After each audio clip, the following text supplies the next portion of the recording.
우리 하나님의 말씀은 사도행전 17장입니다. 사도행전 17장 1절에서 9절까지의 말씀을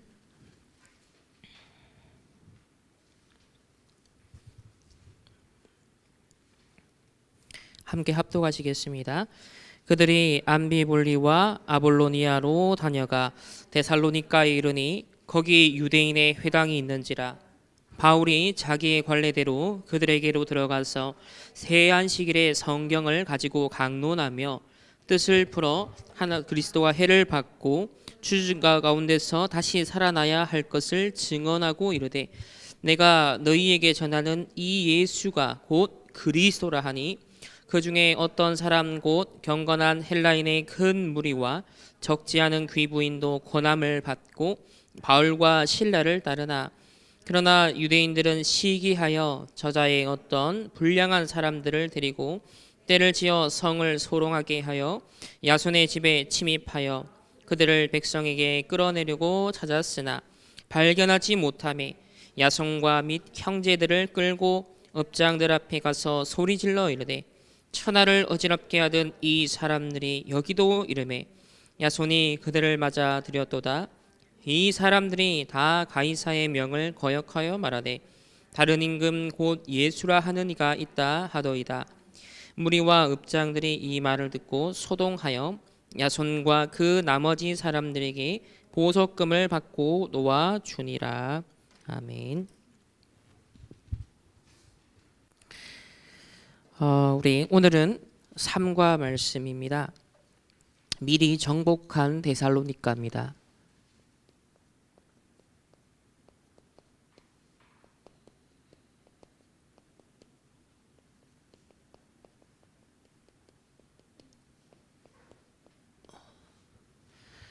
저희 몇 주 전에 데살로니가 우리 캠프에 대한 말씀을 나누었었는데요.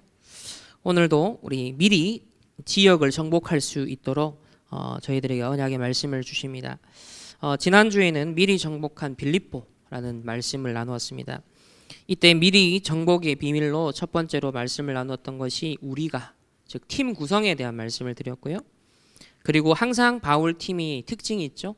기도처를 먼저 찾았습니다. 항상 장면을 이동할 때마다, 모든 현장을 이동할 때마다 기도처를 찾는 이 세팅이 먼저 되었다.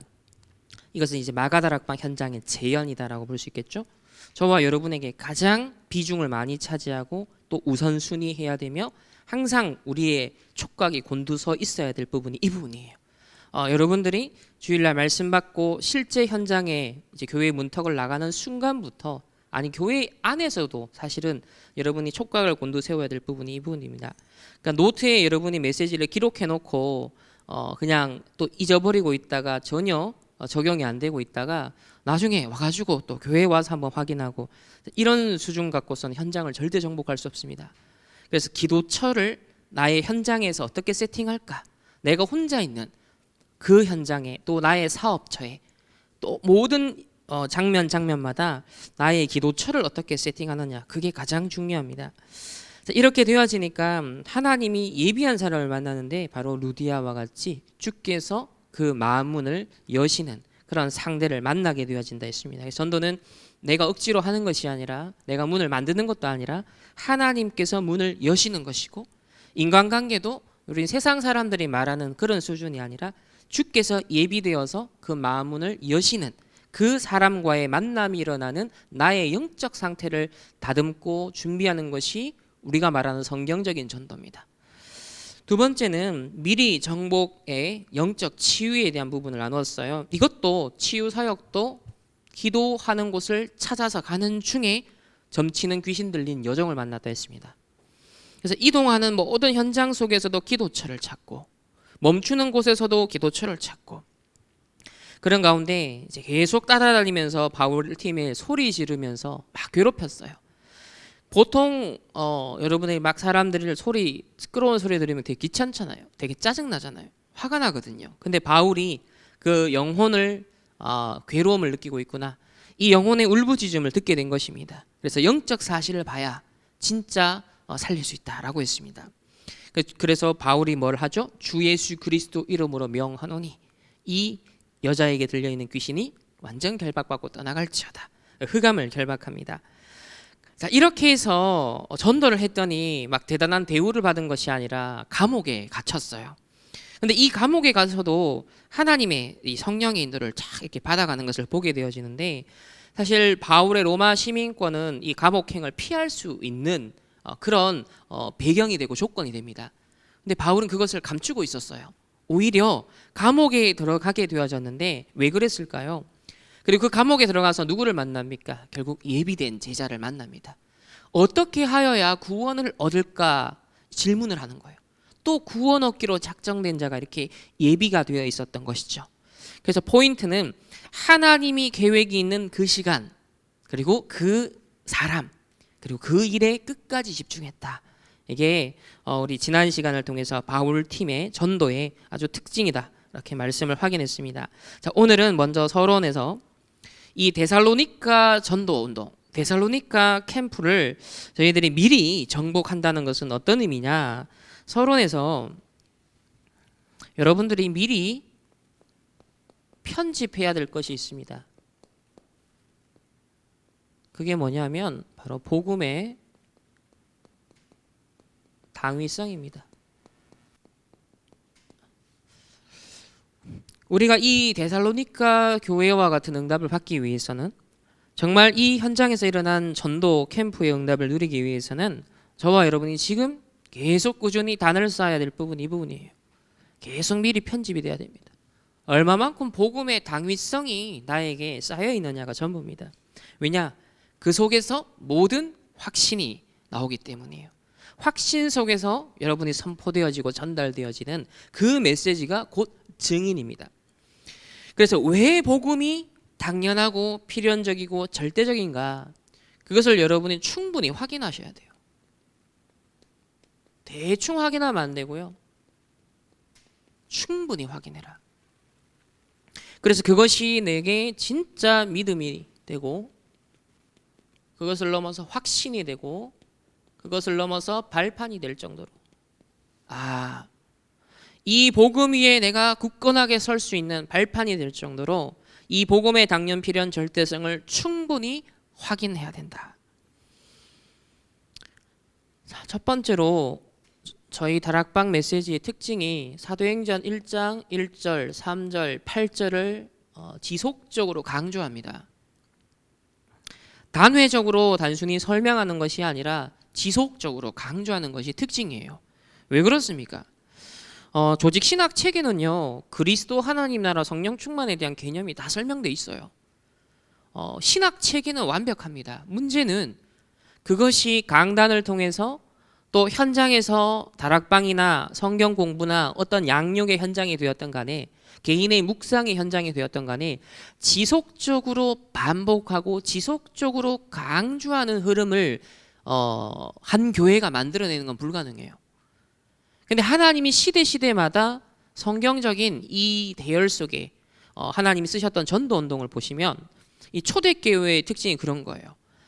그리스도 하나님 나라 성령 충만은 성경을 요약한 거거든요. 성삼위 하나님 얘기니까. 그런데 그것을 지속적으로 어떻게 강조하느냐가 되게 중요한 거예요. 그래서 무조건 예수 천당 불신 지옥을 외치는, 여러분, 그런 수준에서 우리가 복음 전도 해서도 안 되겠고, 성경이 가르치는 138 이게 그런 수준이 아니거든요. 그 렘넌트들 되게 피상적으로 그리스도 하나님 나라 성령 충만, 우리 성도들 자칫 잘못하면 그리스도 하나님 나라 성령 충만 안다라고 생각하죠. 근데 안다라고 생각하시면 안 돼요. 어찌 저와 여러분이 유한한 존재가 무한한 성삼위 하나님을 파악하고 이해할 수 있겠습니까? 성경 66권을 딸딸딸 외워도 성삼위 하나님을 다 계시한 건 아니거든요. 우리가 구원받기에 충분한 정도의 정보를 담아 놓으신 것이지 성삼위 하나님을 다 계시한 게 아니에요. 그렇기 때문에 138 이 언약을 묵상할 때는요, 우리 성경에 계시된 하나님, 그리고 성경의 계시를 통하여서 우리가 보이지 않지만 존재하고 활동하고 계시는 하나님을 우리는 누릴 수 있어요. 그렇기 때문에 이 138 안에는 무한한 비밀과 풍성한 내용이 담겨져 있습니다. 이것을 절대로 놓쳐서는 안 되겠죠. 두 번째는 이것을 그러면 왜 강조하는지 자, 그 이유에 대해서 한번 살펴보도록 하겠습니다. 세상은 계속 발전을 거듭하고 있습니다. 하지만 발전하는 만큼 거기에 비례해서 기하급수적으로 그 이면에는 문제가 또 계속 생겨나고 있습니다. 거기에 대한 해결책으로 인간들은 많은 노력을 기울이고 또 어느 정도 개선의 여직을 보여주기도 합니다. 그래서 자, 첫 번째로 세상이 어떻게 발전되어 갑니까? 자, 정치, 경제, 문화, 또 사회, 법조, 교육 발전시켜 나가죠. 이제는 뭡니까? 과학, 자, 기술. 지금 완전 기술 시대입니다. 자, 이 세상은 계속 발전을 거듭해 오고 있습니다. 앞으로도 그럴 거예요. 4차 산업, 5차 산업 계속 발전되어 나가겠죠. 하지만 거기에 따른 많은 문제들이 생겨났습니다. 자, 정치가 발전할수록 결국은 전쟁과 분쟁이 끊이질 않고요. 경제가 발전한 것 같은데 또 한편으로 빈곤의 문제는 해결이 되지 않습니다. 문화는 발전하는데 전부 다 갈수록 흑암 문화로 하나님의 형상이 깨어지는 네피림 문화로 발전하죠. 사회도 발전하는 것 같지만은 사회의 범죄는 사라지지 않고요. 더 희한한 범죄는 계속 생겨나고 있지 않습니까? 더 인간이 악해져요. 법도 발전을 합니다. 하지만 법이 발전함에도 불구하고 더 많은 불의가 행해지고 있습니다. 법을 악용해서 오히려 불의를 정치인들이나 권력자들이나 심지어 일반 시민들도요, 법의 빈 곳을 노려요. 심지어는 법을 이용해서라도 또 어떤 면에서 불의를 행하는, 자기 이익과 유익을 위해서 사람들이 살아가고 있습니다. 자, 교육을 아무리 해도요, 인간 개인의 후대들의 불행은 해결되지 않아요. 오히려 강남이나 대치동이나 막 엄청나게 공부했던 아이들이 더 우울하고요. 더 나중에 정신적으로 시달리고요. 카이스트 들어갔는데 자살하고요. 서울대 들어갔는데 자살하고요. 진짜 똑똑한 아이들인데 공부가 안 되는 거예요. 학교에 들어가서는 정작 공부가 안 되는 거예요. 자, 이런 지금 불행이 후대들에게 더 들이닥치고 있습니다. 과학은 발전합니다. 하지만 인간의 교만은 하늘을 찌르고 있습니다. 기술도 발전을 합니다. 하지만 인간의 소외는 더 발생을 하죠. 자동화되면 될수록 인간은 더 이제 직업에서도 소외가 되고 관계에서도 소외가 되고, 이런 세상은 발전을 거듭하는 것 같지만 반대급부 현상으로 문제는 또 더 생겨나요. 그것에 대해서 해결해 보려고 또 노력을 기울여 오고 있습니다. 자, 그 해결이 주로 어떤 식으로 드러났죠? 주로 뭡니까? 심리 상담. 이게 딱 2000년대 들어서면서 지난 한 10몇 년을 강타했던 흐름이거든요. 프로이드에 대한, 아들러에 대한 재조명을 지난 20년 동안 계속 했잖아요. 그걸 기반으로 해서 모든 서적들 다 나오고 모든 드라마 다 나오고 모든 콘텐츠들이 이 기반에서 다 나왔어요. 자, 프로이드와 아들러를 지나서 지금 어느 단계까지 심리 상담이 왔죠? 명상하는 단계로 왔어요. 이제 심리 상담학에서 이제는 명상을 마지막 최후의 방법으로 소개를 합니다. 해결하는 방법으로. 왜? 기존의 이론으로 방법으로 해결이 안 되는 게 계속 생겨나니까요. 그래서 심리 상담 영역도 이제는 이 분야 자체가 자꾸 어디로 들어간다? 영적인 부분으로 들어갑니다. 자꾸 신비 쪽으로 들어갑니다. 근데 기억하셔야 될 건 프로이드나 융이나 전부 다 그 사람들도 전부 다 깊이 들어가 보면요, 영적 활동을 하는 사람들입니다. 그러니까 어쩔 수 없이 다 연결되게 돼 있어요.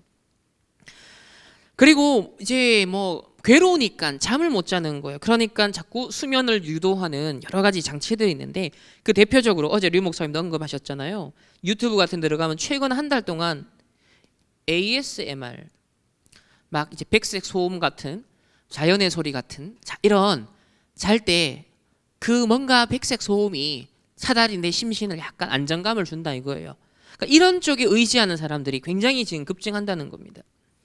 그런데 이제 의학자나 과학자들이 얘기하기는 이게 과학적으로 증명된 게 아니기 때문에 나중에 이제 어떤 후유증을 올지 그거 모른다는 거예요.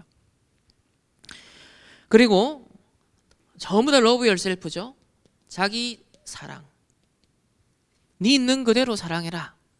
무너진 그대로 사랑해라. 넌 괜찮아. 동성애도 괜찮고 어떤 것도 괜찮아. 전부 다 let it be, let it go 하면서 자기 사랑. 자, 이게 모든 문화의 메시지 아닙니까?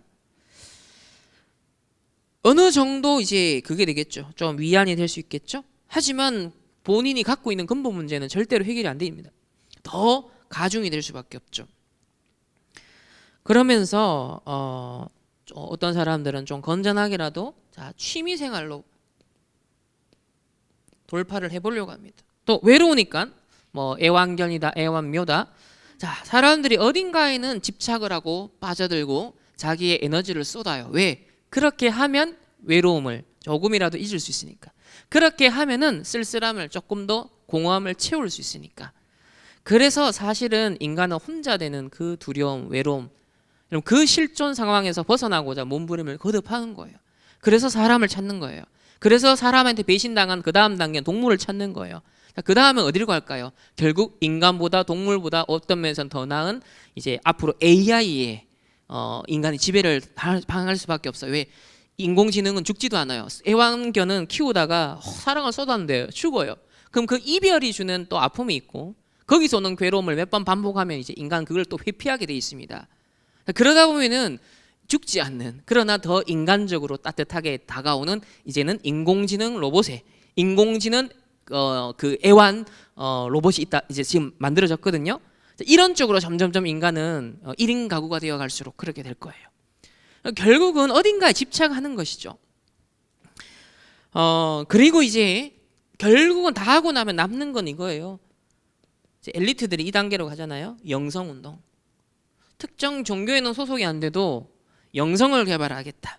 왜? 인간은 근본적으로 영적 존재이기 때문에 결국은 돌고 돌아가면 어디서 만나냐면 영성운동으로 갑니다.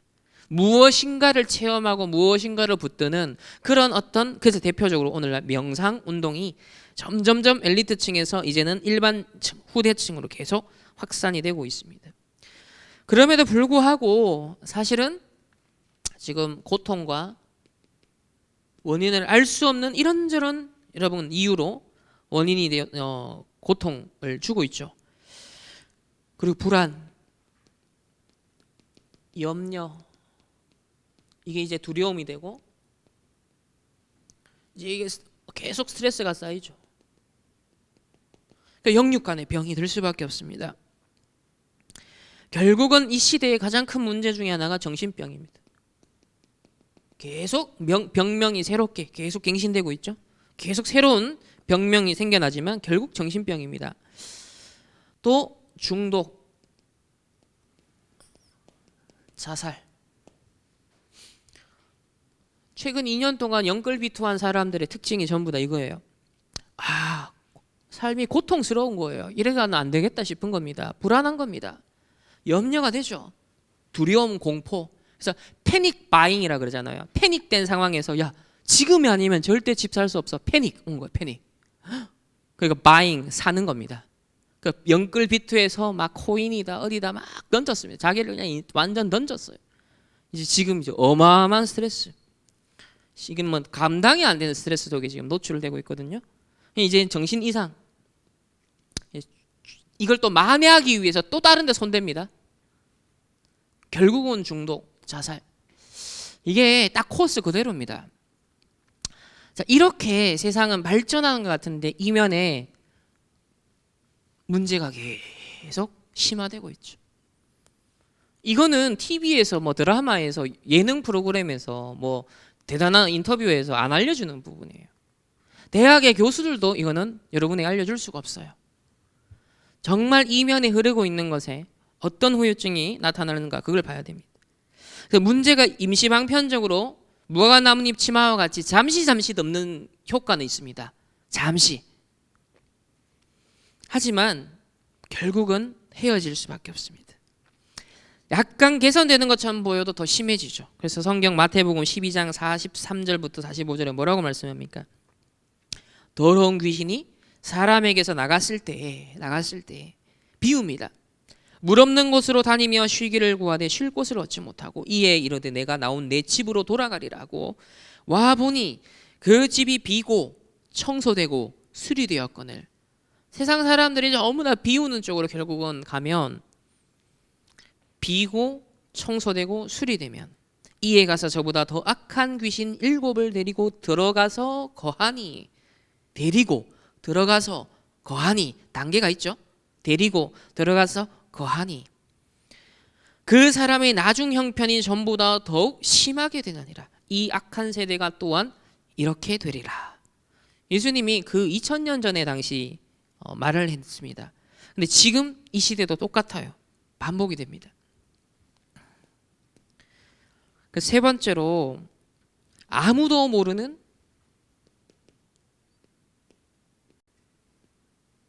영적인 문제. 세상은 다양한 이름을 붙인 문제가 많지만 아무도 모르는 영적인 문제.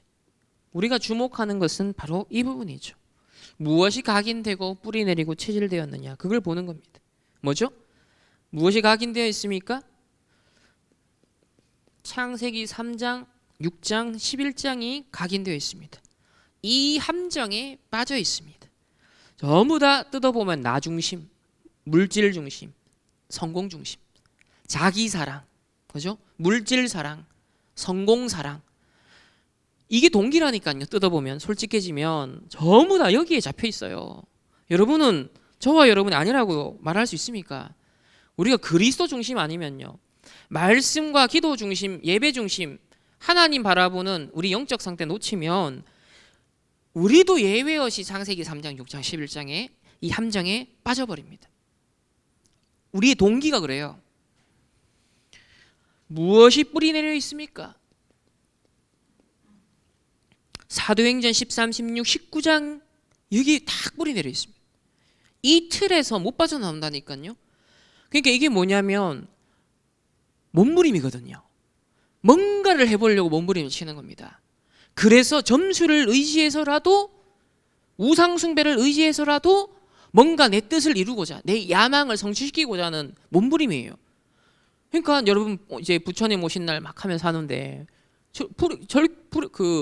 절에 가보세요. 전부 다 기도 제목들이 뭐예요? 자기 소원 성취 딱 정해져 있습니다. 몇 가지가. 결국은 내 뜻과 내 계획과 내 야망, 내 동기를 실현하기 위한 수단으로 비나이다. 이게 종교거든요. 이게 미신이거든요. 거기에 조금이라도 해가 될까봐 미리 애군을 막기 위해서, 그렇잖아요. 부적을 쓰는 거 아닙니까? 결국은 내 뜻을 관철시키고 실현시키기 위해서 무엇인가 방해될 만한 요소를 종교적인 방식으로 해소하겠다는 거거든요. 그게 옛날에 부적이 나온 이유가 그거예요. 이런 것으로 오늘날 뿌리 내려서, 이거는 뭐 엘리트고 아니고 간에 상관없이요, 지금도 전 봅니다. 얼마 전에도 우리 RTS 학생이 지금 시티은행에 다니는, 이제 그는 평신도인데 이제 해외 학생으로 해가지고 등록을 해서 이제 시티은행을 다니는 한 15년 차 된 친구인가 그래요. 근데 자기 주위의 사람들도 보면 한국 사람들을 그 똑똑한 사람들이 점수를 다 보는 거예요. 점을 다 보는 거예요. 자기가 어느 부서에 어느 시점에 이렇게 진급을 하고 어떻게 될까, 거기에 뭔가가 내가 방해가 되지 않을까, 그런 걸 전부 다 점술로 해결하는 거예요. 옛날 얘기가 아닙니다. 그래서 오늘날 자기 의지를 가지고서 뭔가를 돌파하려고 하는 모습으로 나타나기도 하고요, 뭔가 이제 초월적인 방법으로도 이 문제를 해결해 보려고 합니다. 어쨌든 몸부림치는 것으로 뿌리가 내려 있어요. 그 여러분도 마찬가지로 점검하셔야 돼요. 내가 진짜 말씀에 의해서 하나님의 인도 가운데 움직여져야 되는데 내가 몸부림치는 거 있잖아요. 그게 사도행전 13, 16, 19장이랄까요. 내가 경험을 가지고 내 의지를 가지고 내가 하겠다, 내 야망 실현하겠다, 그걸로 다 뿌리 내려 있습니다. 결국 이렇게 뿌리 내리면 어떤 삶을 살게 되냐면 딱 체질이 어떻게 되냐, 결국은 불신자는 너희는 너희 아비 마귀에게서 났으니 너희 아비의 욕심을 따라 너희도 행하고자 하느니라. 그 욕심 따라가는 거예요. 마귀의 욕심 따라간다니까요. 자기의 욕심, 세상의 욕심. 여러분 그게 지금 TV에 지금 나오는 얘기 전부 다 그 얘기 아닙니까? 욕심 따라가는 거잖아요. 욕심 따라가는 거. 현승원 그때 우리 의장 얘기했잖아요. 네 마음이 어디 있느냐. 우리 그 독서 포럼 하면서 참 그렇죠. 딱 지금 보세요. 비트코인 말고 그 루나 코인 지금 완전 그냥 99.9%를 폭락해버려가지고 완전 전 세계로 지금 257조 원이 증발해버렸습니다. 지금 이틀 전인가 3일 전인가 가상화폐 시장만 257조 원이 증발해버렸어요. 그럼 거기 물린 사람들 어떡합니까? 전 세계적으로. 이 루나 코인에만 우리나라에 17만 명이 묶여있대 지금. 주로 20, 30대일 건데. 그러니까 후유증이 앞으로 계속될 겁니다. 그래서 현장에서 그런 사람들을 다른 데 빠져들지 않도록 답을 줄 수 있는 준비를 이런 기도하면서 기다리고 있어야 돼요. 기도처를 찾으시길 바랍니다. 그런 사람들을 다 예상하면서. 우상숭배 사단의 종로로 타고 욕심 쫓아가니까요. 우상숭배할 수밖에 없잖아요. 그러니까 전부 다 탐욕. 그럼 우상이 우상. 보이는 것만 실체가 아니라 마음의 탐심이 우상이라 그랬거든요. 전부 다 영끌비투가 뭡니까? 우상숭배 아닙니까? 물질 우상 따라간 거잖아요. 그러니까 지금 딱 당하는 문제 이제 스트레스가 오잖아요. 정신적으로 문제가 계속 와요. 이제 육신도 고달파집니다. 작년 말 그러니까 지금 영끌비투한 사람들이 이자로 내야 되는 돈이 어마어마합니다. 보통 평균적으로 집을 뭐 사기 위해서 이제 몇 억씩 대출을 하잖아요. 지금 미국에서 금리를 0.5씩 이제 다음 단계는 7.5로 올릴 0.5가 아니라 0.75로 올릴 가능성이 있다라고 지금 어제 얘기가 나오더라고요. 근데 우리는 전혀 그게 필요 안 하았죠. 50만 원 예를 들면 이자를 내야 될 사람이 이제 100만 원 내야 되고요. 100만 원 내야 돼서 200만 원 내야 되고 이런 식으로 지금 급증하는 거예요. 그러니까 1억을 빌렸으면 거기에 1%면은 이자가 얼마예요? 100만 원이잖아요. 2%가 되면 얼마입니까? 200만 원이에요. 근데 보통은 3억, 4억씩 빌리잖아요. 그러면 이자만 해도 어떻게 되죠? 300만 원 나가는 거예요. 심지어 400만 원까지 나가는 거예요. 근데 그 20년 동안 완전 거기에 묶여 사는 겁니다. 이게 보통 문제가 아니에요. 육신적으로 끊임없이. 그러니까 거기에 따라서 가정 깨지죠. 여러 가지 이제 고난 오는 후대 문제 오는 겁니다. 육신의 문제가 계속 와요. 그래서 결국은 자살하거나 결국 지옥같이 살다가 지옥 가는 거예요. 내세 문제. 이게 올무 표현되어 있거든요. 올무. 6가지 운명 올무예요. 올무. 지금 완전 빚이 허덕이는 인생처럼 올무. 못 벗어나는 겁니다. 자살을 선택하지 않는 이상 그 채무에서 못 벗어나는. 그게 어느 정도 갚을 수 있는 상환 능력이 있으면 모르겠지만 대다수의 지금 20, 30대들은 그 능력이 안 되는데 끌어다 썼단 말이에요. 너무나게 끌어다 썼거든요. 그게 이제 올무가 되는 겁니다. 올무가. 여러분들이 능력이 안 되는데 막 벌리면요. 올무가 됩니다. 고통이 와요. 왜 그리스도가 필요한가? 왜 그리스도가 주인 되셔야 되는가? 왜 그리스도가 우리의 구원자가 되셔야 되는가? 하나님의 나라, 성령의 충만 왜 필요한가? 데살로니가전서 1장 9절 오늘 우리가 이제 데살로니가 말씀을 나눌 텐데요. 이 9절에 보면은 우상을 버리고 하나님께 돌아왔다 이렇게 표현되어 있어요. 우상을 버리고 여기서 다 벗어난 사람들이. 데살로니가 교회 성도들 제자들은요, 중직자들은 여기서 벗어난 사람들이에요. 우상을 버리고 하나님께 돌아옴이라 라고 말합니다. 이 데살로니가 지역은요 어떤 우상 숭배를 했었냐면 역사적으로 고고학적으로 남아있는 비분에만 이런 내용들이 나와요. 헬라 로마 신 바로 디오니소스, 이게 신비주의 그 당시의 종교입니다. 아스클레피오스, 이건 치유의 신입니다. 아프로디테, 데메테르, 제우스, 이런 신을 섬긴 흔적들이 역사에 남아있고요. 이집트 신으로서는 이시스와 세라피스를 숭배했습니다. 이 데살로니가 지역에서. 그리고 로마 제국 자체가 그 당시에 숭배의 대상이 되어 있었어요. 특히 데살로니가 지역, 로마 제국 자체가 하나의 종교처럼 되어 있었던 분위기였습니다. 그러니까 제국이 어마어마한 의지했던 지역이라는 거죠. 이런 데살로니가 지역이, 이런 곳에 있었던 불신자들이 이 복음을 듣고 우상을 버리고 하나님께로 돌아온 거예요. 오늘 이 데살로니가 미리 정복한 바울 팀의 우리 전도 선교 얘기를 한번 들어봅시다. 첫 번째로, 저와 여러분에게 지금 데살로니가 캠프는 굉장히 큰 시사점이 있다니까요. 오늘날 이렇게 우상화된 어딘가 함정골무 틀에 꽉 잡혀 매여 있는, 그래서 지금도 어마어마한 괴로움과 고통에 빠져들고 있는 수많은 사람들이 우리나라뿐만 아니라 전 세계 지금 넘쳐나고 있어요. 그렇기 때문에 우리는 이 데살로니가 전도 캠프 우리가 딱 언약으로 잡아야 되는데, 첫 번째로 그들이 그랬습니다. 지난주에는 우리가 그랬는데요. 데살로니가 17장 1절에 보면 그들이 암비볼리와 아볼로니아로 다녀가 데살로니가에 이르니, 그들이, 첫 번째는 바울 팀입니다. 우리 충만교회도 이제 앞으로 응답받아야 돼요. 전도 캠프 팀.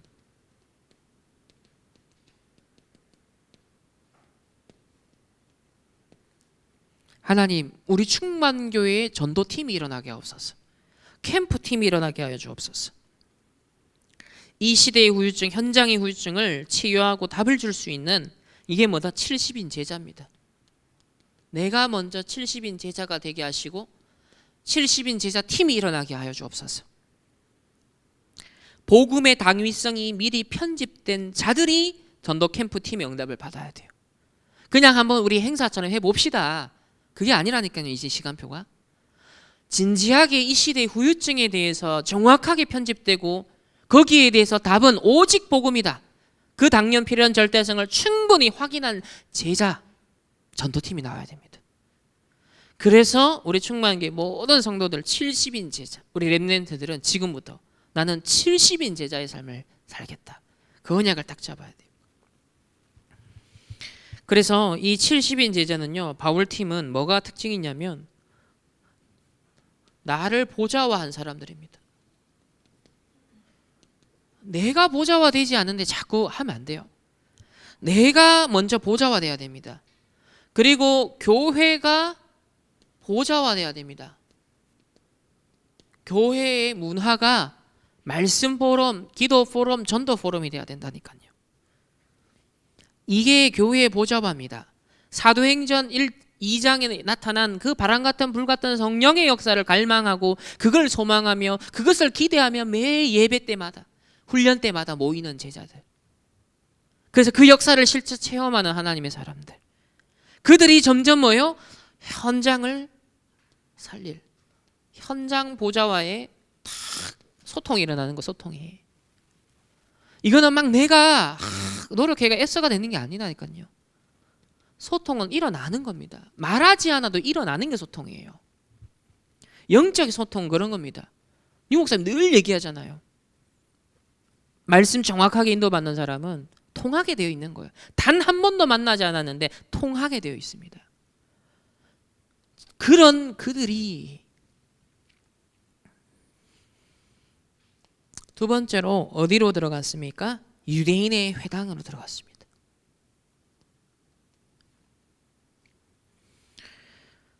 그래서 우리 지역에 있는 초등학교, 중고, 대학, TCK, 자, 이 현장에 대해서 여러분 기도 계속 하셔야 됩니다. 70 현장, 70 종족, 70 나라, 딱 그 언약을 잡고 초등, 중고, 대학, TCK, 특별히 이 후대들을 향한 회당 현장을 품고 기도하셔야 됩니다.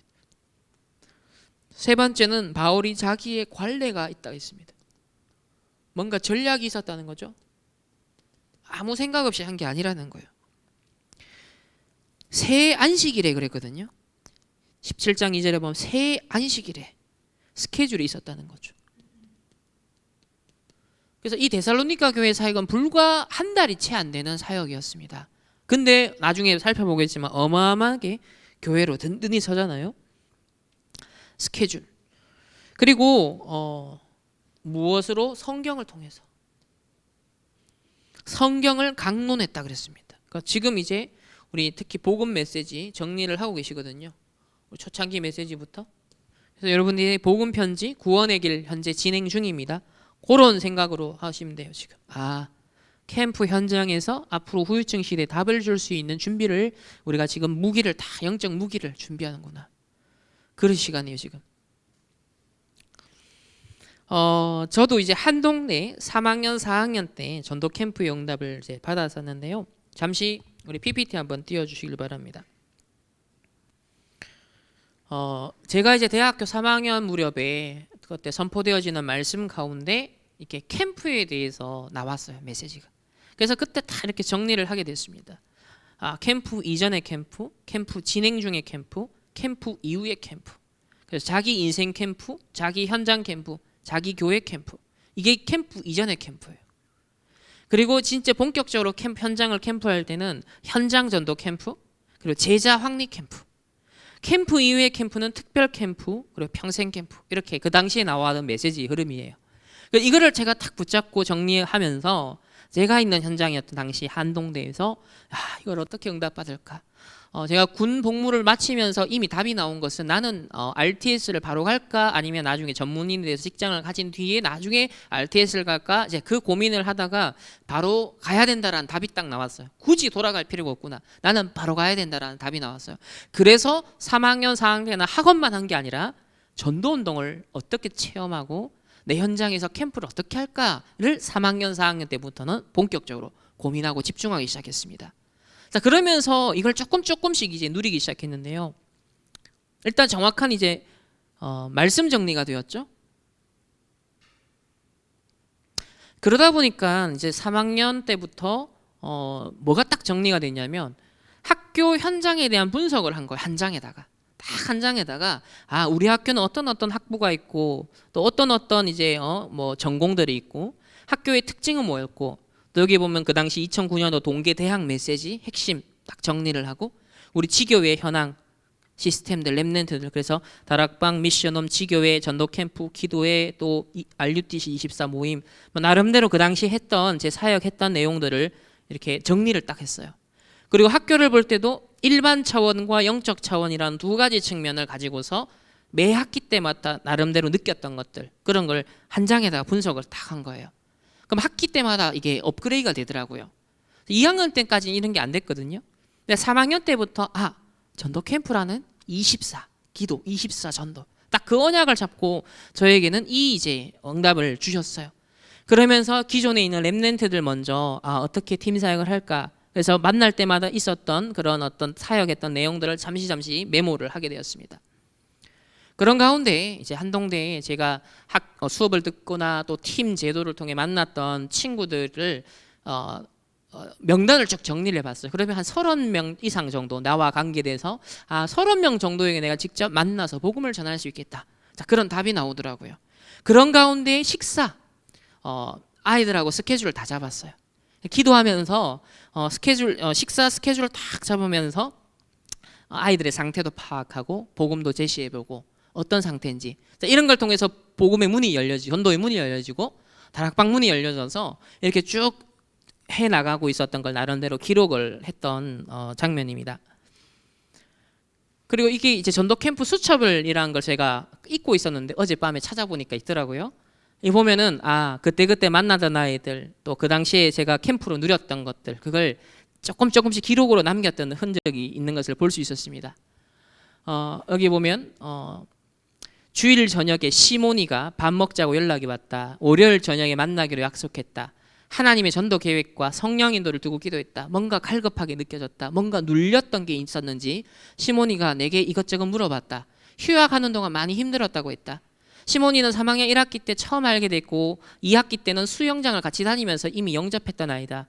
지난 학기에는 휴학을 해서 잘 양육하지 못했다. 이번 학기에 복학을 하고 처음 만나는데 갈급해 보였다. 복음을 다시 전했고 율법과 죄의 짐에 눌렸음을 발견했다. 복음은 정말 영혼을 살리는 능력이 됨을 다시 실감하게 된 시모니가 확 힘을 얻고 살아나는 것이었다. 시모니의 말을 빌리자면 형님 어떻게 그렇게 명쾌하세요? 자기를 시원하게 해줬다는 거다. 힘이 난다라고 했다. 3학년 때 내가 되게 열심히 하는 사람으로 보였고 어디서 저런 에너지가 나오는지 궁금했었다고 했다. 그 비밀이 복음임을 전해주었다. 자꾸만 율법적 신앙으로 돌아가는 체질을 도와줘야겠다. 구원의 확신을 가진 하나님의 자녀로 완전 복음으로 해방을 받고 그 누림을 증거하는 시몬이가 되길 기도한다. 수업 때 연결되었던 친구인데 이제 지난 1년 전에 복음을 받고 영접하고 다시 또 이렇게 연결이 되어서 사역을 했었습니다. 그래서 이게 보니까 3학년 때인가 3학년 때인가 그런 것 같은데 쭉 여러 만남들이 보면 전부 다 전도, 기도 중심의 여정이더라고요. 하나하나의 만남을 보면 구원의 길 설명, 시몬이에게 왜 인간은 행복이 없는가로 첫 말씀 모임을 했다. 다락방 이제 했다는 거죠. 또 김진우 학생 연결, 또 조원영 구원의 길로 첫 다락방 시작했다. 윤영민 첫 점심 식사했다. 그러니까 이렇게 동시다발적으로 모든 만남을 이제는 한 번은 정확한 복음을 듣게 해야지 딱 결심하고 그때부터 기도하고 하나하나. 그러니까 그러다 보니까 뭐예요? 이번에 나온 메시지 그 모든 사람 배려해라. 한 가지 도와주는 선행을 하라라는 게 나와지는 거예요. 그러다 보니까는 모든 사람에 대한 스케줄을 가지고 움직이기 시작을 하는 겁니다. 그러니까 여기 보면 또 전화 캠프 누리기. 자, 또 박서진, 송은혜가 아는 사이였다. 김진우 먼저 연락 와서 저녁을 먹었다. 그러니까 이렇게 딱 결단하고 기도하고 있으니까 먼저 연락이 오는 사람들이 자꾸 생겨나는 겁니다.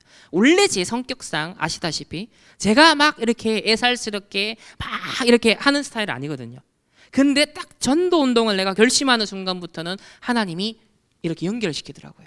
그러니까 제가 막 해가지고 하는 것보다 그렇게 해서 내가 식사 계획도 잡았지만 조금이라도 힘을 줘야겠다 생각하면서 내가 식사 계획도 잡았지만 그러다 보니까는 전혀 상관없는 데서 연락이 오는 거예요.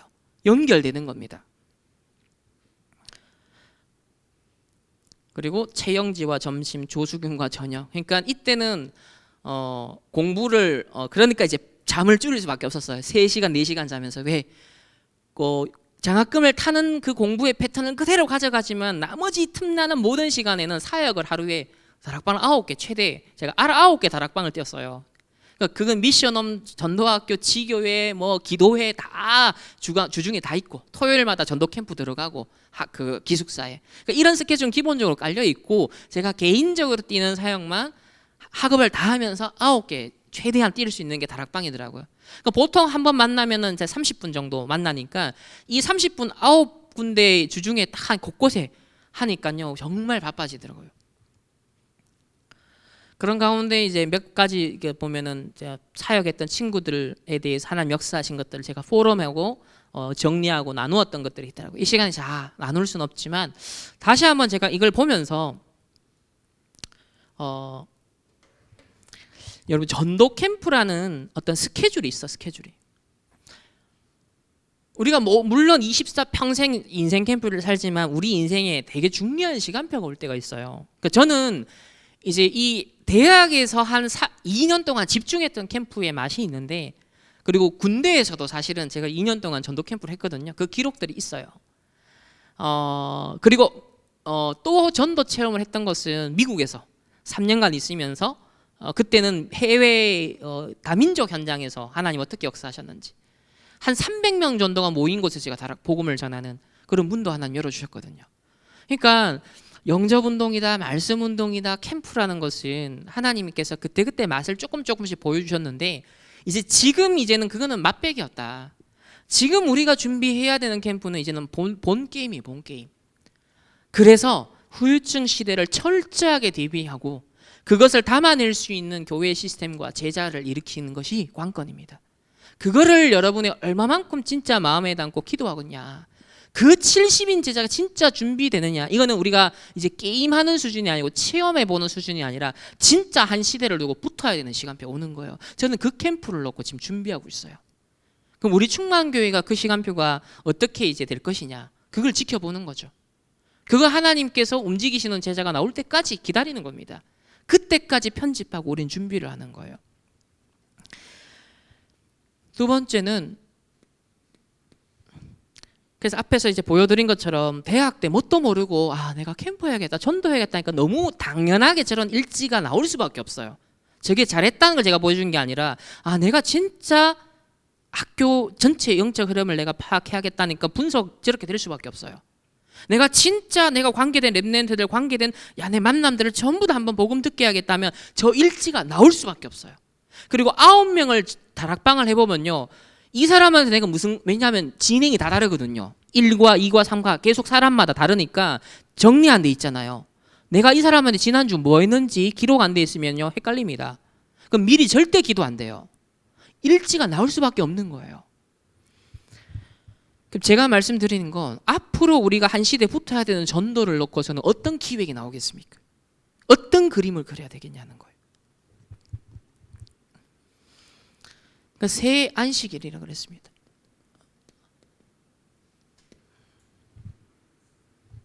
그리스도의 당위성을 증거하는 복음을 전했습니다. 이 지역이 아주 아마 수준 높은 그런 지역이었던 것 같다. 그래서 바울이 수준 높은 전도를 했다라고 류 목사님 표현을 하셨어요. 17장 3절에 보면 뜻을 풀어 그리스도가 해를 받고 죽은 자 가운데서 다시 살아나야 할 것을 증언하고 이르되 내가 너희에게 전하는 이 예수가 곧 그리스도다. 자, 성경을 강론하면서 뜻을 풀었다 그랬습니다.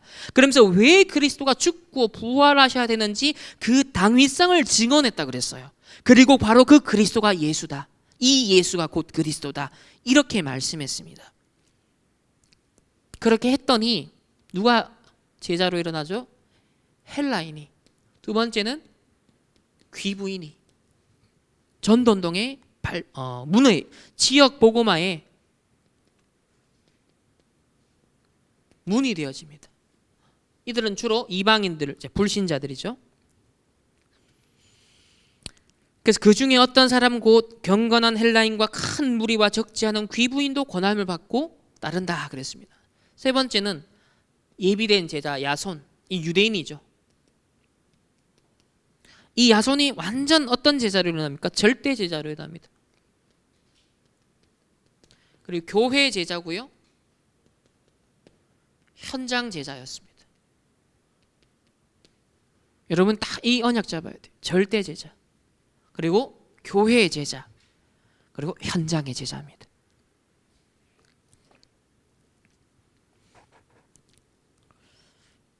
그 렘넌트는 지금부터 기도하세요. 이 오늘 보면 야손의 집에 쳐들어왔다고 했거든요. 바울 팀을 여기서 사역하게 했잖아요.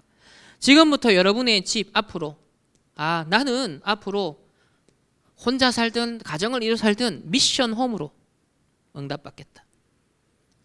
지교회, 나는 지교회로 응답받겠다.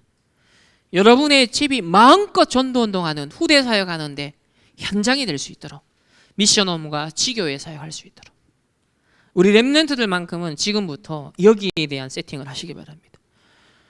아무리 영끌비투해서 뭐 집 산다고 막 몸부림쳤잖아요. 여러분 정확한 인도를 받아가는데 우리에게 기회가 오고 있습니다.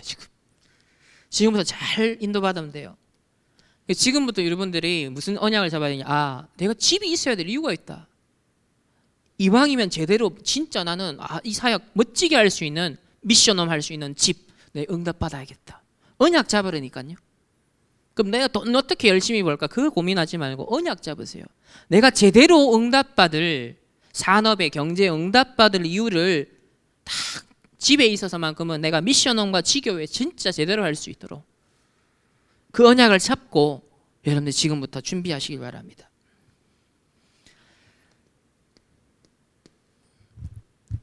이 복음의 당연 필연 절대성이 다 미리 편집되었던 바울 팀을 통하여서 이 헬라인과 기부인 야손이라는 제자가 딱 세워졌습니다. 여기에 들어가서 복음의 당위성에 딱 설명을 하고 이런 제자들이 다 일어나게 되었죠. 앞으로 하나님이 이런 제자들을 우리 교회에도 붙여주실 겁니다. 앞으로 이렇게 우리 교회에도 일어날 거예요. 왜? 우리는 지금 복음의 당위성에 대한 메시지를 계속 확인하고 있기 때문에. 왜 이 시대에 오직 복음이 아니면 안 되는가? 우리는 계속 얘기하잖아요. 이런저런 자료를 통해, 포럼을 통해, 설교를 통해서 계속 확인하고 있습니다. 이 시대 후유증에 대한 얘기 계속 우리 나누고 있습니다. 이게 계속 쌓이거든요. 이 당위성이 어느 날 여러분의 확인되는 순간부터요, 확신, 그리고 발판, 도전하게 되는 거예요. 그때까지는 여러분 인본주의 쓰지 마시고 언약의 단어를 딱 쌓길 바랍니다. 소문난 교회가 되도록, 이래 되니까 이 석 주 만에, 한 달 만에 사역 끝나는데 소문난 교회가 되었어요. 데살로니가 전서 1장 7절에 그러므로 너희가 마게도냐와 아가이에는 모든 믿는 자의 본이 되었다. 믿는 자의 본이 되었다.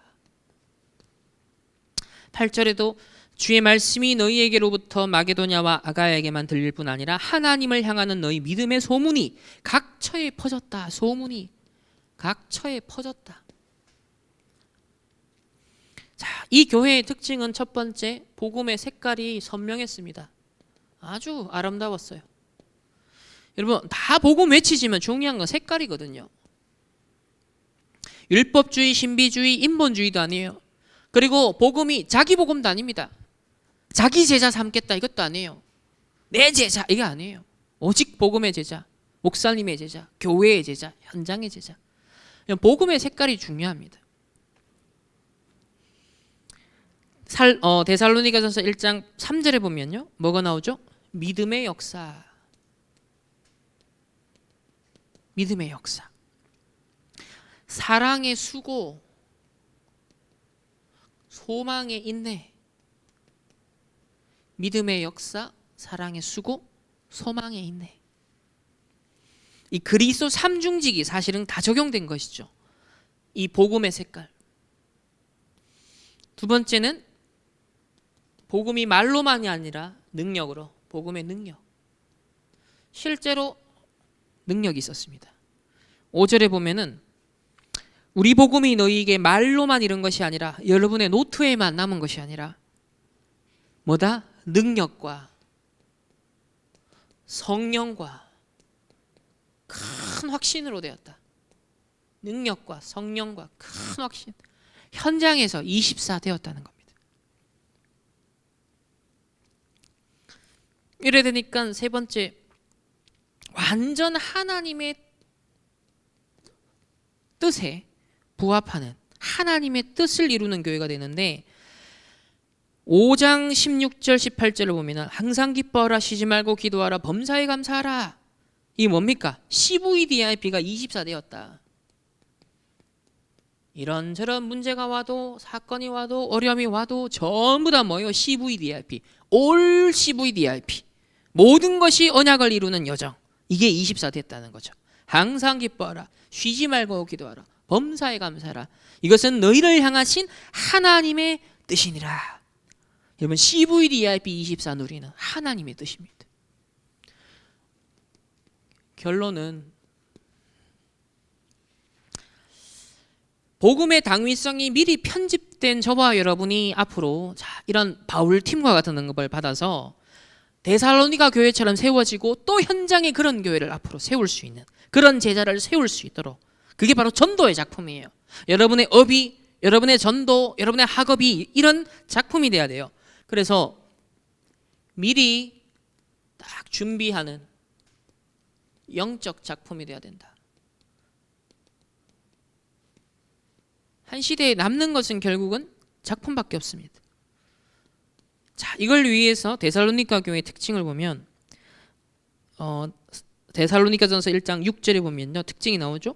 또 너희는 많은 환난 가운데서 성령의 기쁨으로 말씀을 받아 우리와 주를 본받은 자가 되었으니 그랬습니다. 상황은 어려웠어요.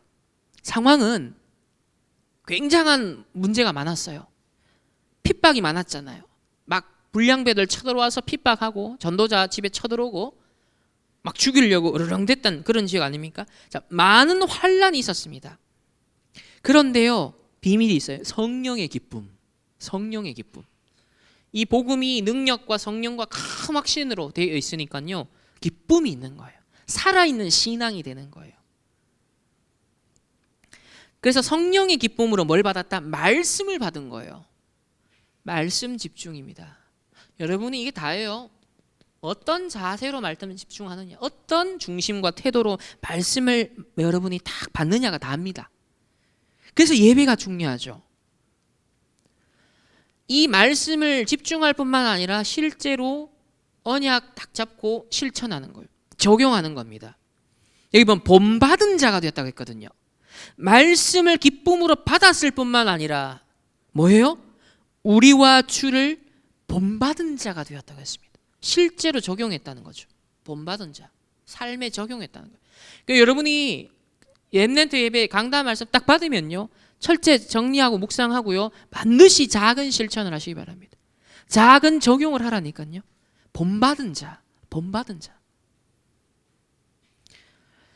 2장 13절에는 뭐가 나옵니까?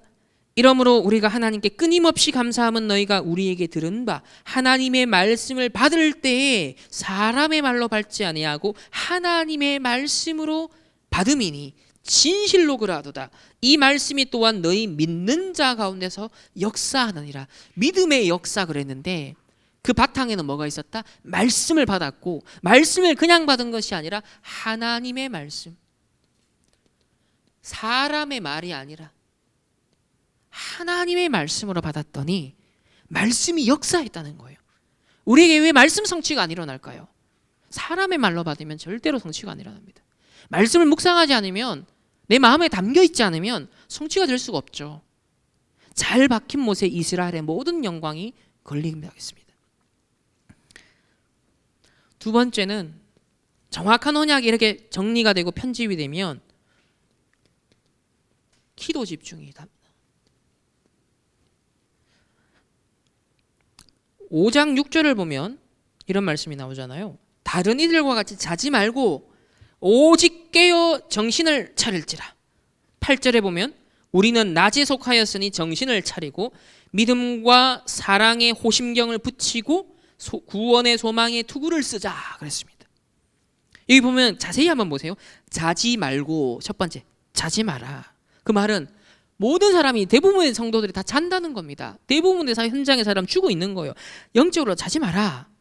그러면서 오직 그랬죠. 오직, 벌써 집중. 오직 깨어, 하나하나 단어를 보세요. 표현들이 오직 깨어 정신을 차릴지라. 딱 정신이 나옵니다. 정신 차려라 그러잖아요. 정신.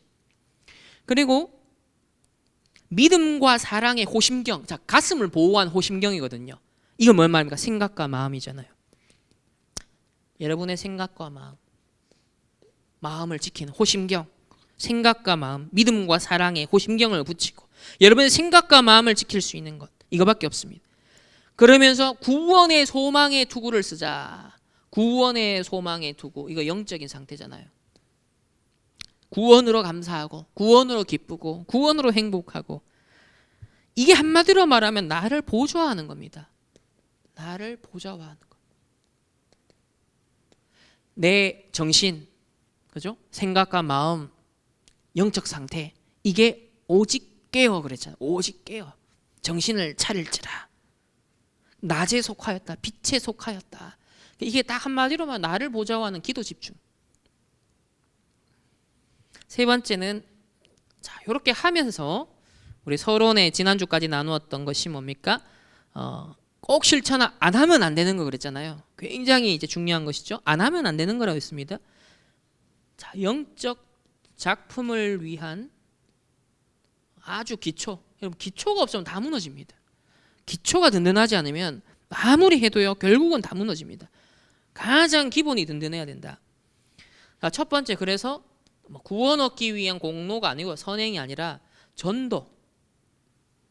어차피 내가 영적인 지도자니까 선행.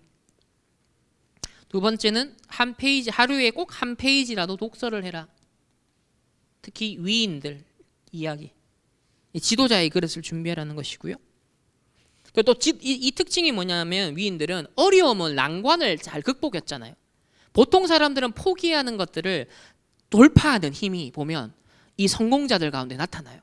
그럼 이게 신자든 불신자든 이런 부분에서 저는 이제 뉴에이지 사람들이 인생을 역경을요 막 극복하는 스토리를 보면서 저는 감명을 받았어요, 옛날에. 왜냐하면 그 사상에 매료된 게 아니라, 뉴에이지 사상을 가지고서도 이 정도 문제를, 이렇게 어려운 것을 넘어서는구나. 하물며 내게 온 복음은 어떤 것이냐, 이거보다 더 위대한 거 아니냐. 이 뉴에이지 명상하는 사람의 생각보다 내가 복음 가진 자로서의 생각을 더 갱신해야지, 이래 딱 오는 거예요. 힘이 딱 생기더라고요. 그 뉴에이지 책을 보는데 내가 하나님 자녀로서 힘을 딱 얻는 겁니다. 그러니까 독사 안에서요, 여러분 힘을 얻을 수 있어요. 세 번째는 하루에 한 개라도 꼭 메시지를 들어라. 꼭 메시지를 들어라. 이것이 쌓여서 영적인 상태가 된다. 네 번째는 복습하고 예습하는 그런 학습 습관, 이것이 근본적 실력이 된다. 근본적 실력. 뭔가를 체크하라는 거잖아요. 체크. 여러분의 스케줄을 딱 체크하는 거하고 한번 안 한 거하고 천지차이입니다. 나중에 그게 천지차이가 돼요. 그리고 미래를 딱 봤으면 오늘의 몫이 있다. 오늘의 몫이 있다. 오늘의 몫을 꼭 놓치지 마라. 그래서 이런 메모들이 쌓여서 결국은 작품이 된다. 그래서 안 하면 안 되는 것이라고 우리 지난 렘넌트데이 말씀을 통해서 받고 우리 렘넌트들에게 지난 2주에 거쳐서 말씀을 나누었습니다. 그래서 이걸 깊이 제가 말씀을 안 드렸지만 이번 주간에 깊이 묵상해야 될 건 뭐다? 미리 정복한 데살로니가 교회, 데살로니가 지역인데 여기에 바울 팀이 들어갔잖아요. 근데 이 팀의 특징은 뭐다? 나를 보좌한 사람들이에요. 나를 보좌하는데 먼저 전제가 되었던 게 뭐다? 복음의 당위성을 미리 편집했던 사람. 아, 이 복음이 아니면 절대 안 되는 현장이구나. 이 복음이 아니면 절대 안 되는 로마 현장을 본 거예요. 그 데살로니가 지역도 마찬가지죠. 아까 말씀드렸던 그 우상들 있잖아요. 로마와 헬라와 이집트의 신들이 난무하고 있었던 현장이에요. 그걸 딱 보면서 이 데살로니가 지역에 복음을 전했어요. 복음의 당위성을 선포했어요. 그랬더니 우상을 버리고 하나님을 섬기는 역사가 일어났습니다. 단 석주 한 달 사역을 했는데 든든한 교회로, 소문난 교회로, 모델적인 응답을 받는 교회로 섰다. 특징은 뭐였습니까? 정확하게 말씀이 편집됐다. 말씀에 집중했다. 그리고 기도에 집중했다.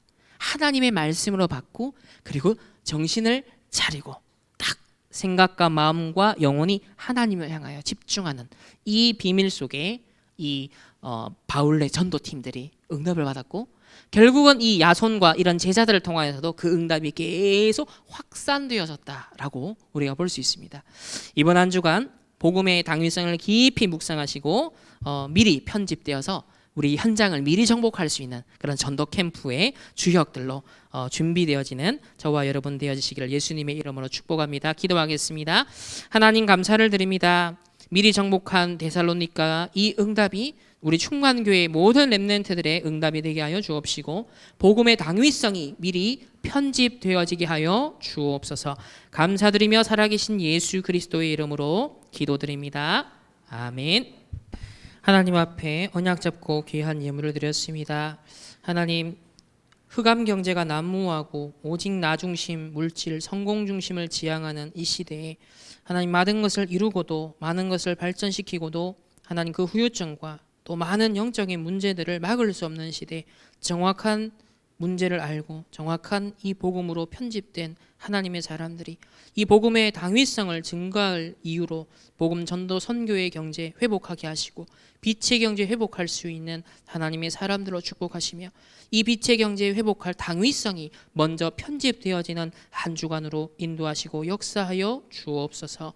지금은 우리 주 예수 그리스도의 은혜와 하나님의 무한한 사랑하심과 성령 하나님의 내주 인도 역사하심이 복음의 당연 필연 절대성이 확인되어지고 묵상되어지고 완전 편집되어지길 원하는 모든 하나님의 언약의 백성들, 렘넌트들, 개인과 만남과 가정과 업과 흩어지는 모든 현장 위에 이제로부터 영원토록 항상 함께 있을지어다.